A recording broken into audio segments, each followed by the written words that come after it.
apologize deeply. Thank you. Now please tell me why you did it. Let's talk about one of the most important scenes in Breaking Bad, buried halfway into Season 2, Episode 6. Every time I rewatch it, I always find myself pausing, rewinding, and going back and forth to certain points in the conversation to try and piece together the context the best I can. In an episode mostly remembered for Jesse's storyline, tucked away in the middle is a short conversation so crucial to understanding Walt's story. In just 5 minutes, this scene sheds so much light on his character, pulls back the curtain surrounding the mystery of grey matter, and gives us some much needed insight into Walt's past. It's just two people, Walt and Gretchen, sitting in a restaurant having a conversation. And in typical Breaking Bad fashion, the genius lies in the restraint. The show doesn't tell us what happened between Walt, Gretchen and Elliot. It just hands us puzzle pieces for us to put together ourselves. So let's break this scene down line by line, moment by moment. Let's talk about what we know, what we can guess, and most importantly, what the show refuses to say out loud. First, we need to go all the way back to Season 1, Episode 3. That's the first time we ever see Gretchen. We flash back to a younger Walt, confident, charming, and romantically involved with Gretchen. The two of them are working together at what we can assume is the early stage of grey matter technologies, the company Walt co-founded with her and Elliot. And just for a moment, we see the version of Walt that could have been, the scientist, the academic, the visionary on the cusp of something huge. But somewhere between that flashback and the pilot episode, everything fell apart. Walt walked away. He left the company, left the relationship, all for a check of a measly $5,000. Meanwhile, grey matter went on to become a multi-billion-dollar tech giant without him. And that is the origin point of Walt's resentment, his bitterness, his insecurity, his obsession with being underestimated. And what's so brilliant is how little the show actually tells us about what happened. It's all vague, hinted at through these tense conversations and offhand comments. And that's exactly what makes this restaurant scene so important. It's one of the very few times that someone from Walt's past confronts him directly about all of it.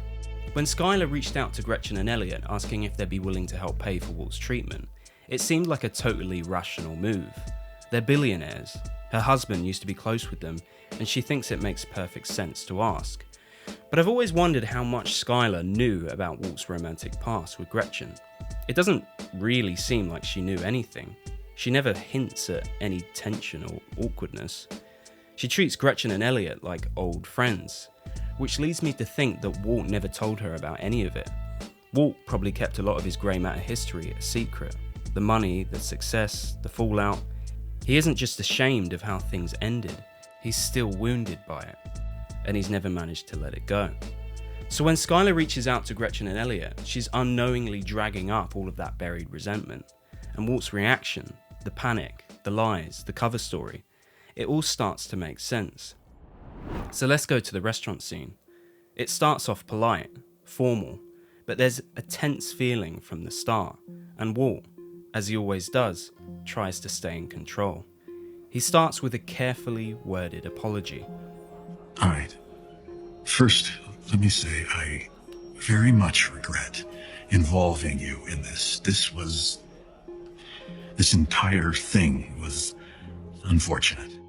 Unfortunate is an interesting way of putting it, almost suggesting he wasn't expecting this outcome.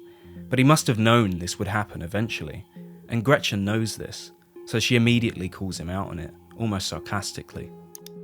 Unfortunate. She's not here for vague apologies. She wants the truth. She wants to know why he dragged her and Elliot into a lie, why he made Skyler believe they were the one paying for his treatment when they weren't. And I apologize deeply. Thank you. Now please tell me why you did it. This is a question that, up until this point, even the viewers have been puzzling over. He could have taken the money. He could have been honest. He could have avoided meth entirely. And I think you can tell from Gretchen's tone that she still cares. She's not just angry at him, she's hurt. She doesn't just want to be absolved, she wants honesty. She knows Walt is broke and that something just isn't adding up. And of course, Walt deflects. That's not really at issue here. This is what Walt does best. Redirect the conversation, keep control, and don't let them see the full picture. And what's interesting is Walt could have told any lie here. He's smart enough to come up with something credible, and he's already deep into deception. He could have mentioned a fake benefactor, his mother, a distant relative, a family friend, anything that could have offered her some kind of explanation as to why he didn't want Skylar to know. But he doesn't. As much as he doesn't want help from the people who, in his mind, stole his career, he can't even bring himself to lie about getting help from anyone else. It's not just that he doesn't want to be seen as weak, although that's part of it. It's that he wants to feel in control of his narrative. And the best way he knows how to do that is by crafting a version of reality that keeps him in a position of power. And it all ties back to something he spoke about in Season 1, Episode 5. Sometimes I feel like I never actually make any of my own choices. My entire life, it just seems I never, had a real say about any of it. We have to remember that this is the version of Walter White that Gretchen once knew. He had his moments of confidence, but he would also avoid confrontation and let others make choices for him. This is also an incredibly important scene because it gives us a rare glimpse of the person he used to be, which is the reference point to how far he's come in his transformation. Gretchen decides to ask, point blank, If you won't take our money and your insurance isn't covering it, how are you paying for it? This is not an issue that concerns you, Gretchen, okay? As I said, I will clear this up. Just please allow me to do this in my own way, in my own time. All right? I will explain the whole thing to them. And while you're at it, explain it to me. I don't owe you an explanation. I owe you an apology, and I have apologized. I am very sorry, Gretchen. There. I've apologized twice now. I'm humbly sorry. 3 times. I love how petty he comes across here. So passive-aggressive. He counts his apologies like they're worth something to her, like they should be enough to just buy her forgiveness. The brilliance of this scene isn't just in the writing, it's in both performances. Bryan Cranston plays Walt with this kind of subtle bitterness simmering under the surface. He's polite, but barely, biting his tongue, literally covering his mouth as he tries to keep the conversation as clinical as he can. Without our knowledge, against our will, you involve us in your lie. You sit here and tell me that is none of my business. Walt leans back, smirks and says, Yeah. That's pretty much the size of it. At this point, Walt's done pretending. If Gretchen wants the truth, she's gonna get the ugliest version of it. What happened to you? The resentment that's been seething under his fake politeness is too strong to control. What happened? Because this isn't you. One of the standout things about this whole scene is the subtlety of Jessica Hetch's face. You can read the heartbreak and confusion right there. She can't reconcile the Walt she once knew with the one sitting across from her, cold, snide and smug. And here comes the long-awaited outburst of Walt's resentment. What would you know about me, Gretchen? What would your presumption about me be exactly? That I should go begging for your charity? And you waving your checkbook around like some magic wand is going to make me forget how you and Elliot cut me out. This is the line that reframes everything. Whether it's literally true or not, it's how Walt perceives it.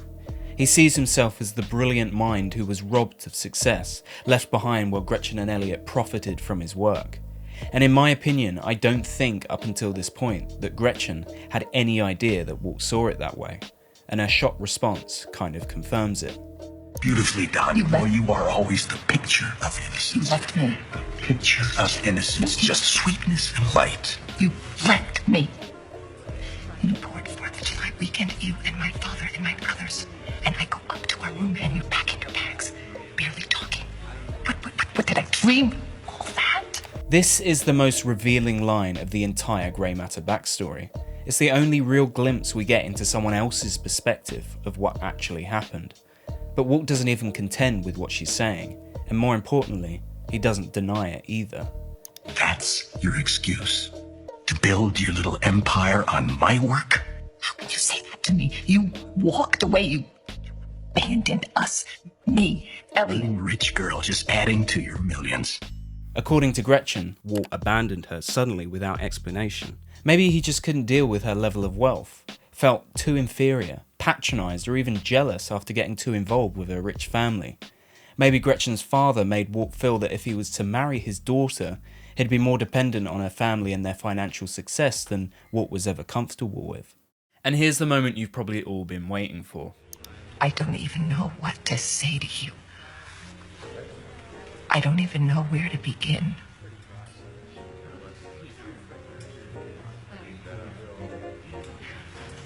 I feel so sorry for you, Walt. Fuck you. And there it is. One of the coldest lines in the entire show. Saying those two words gave him such a rush of adrenaline he's clearly becoming addicted to. We're at the early stage of seeing Walter White's mask slowly slip, only to reveal nothing but pure venom. I want to talk about this scene for a second too, because I absolutely love how Bryan Cranston plays it.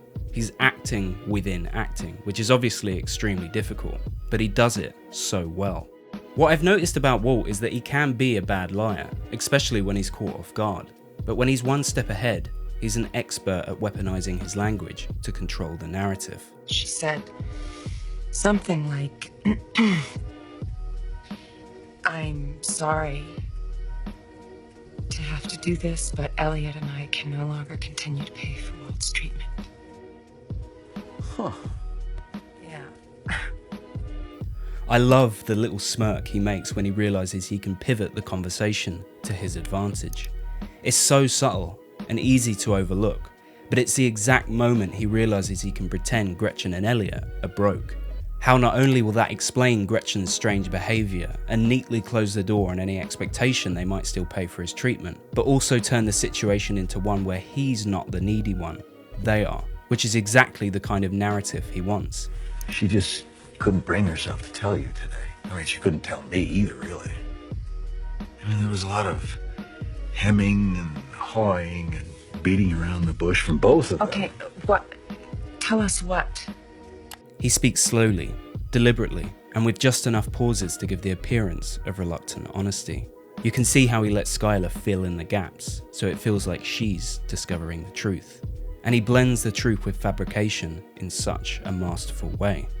Cash poor and leveraged, quarterly decline, yada, yada, yada. But what they were truly saying, in my opinion, they're broke. You are kidding me. I mean, the economy's in the toilet, we all know that. He's improvising a lie in real time and enjoying every second of it.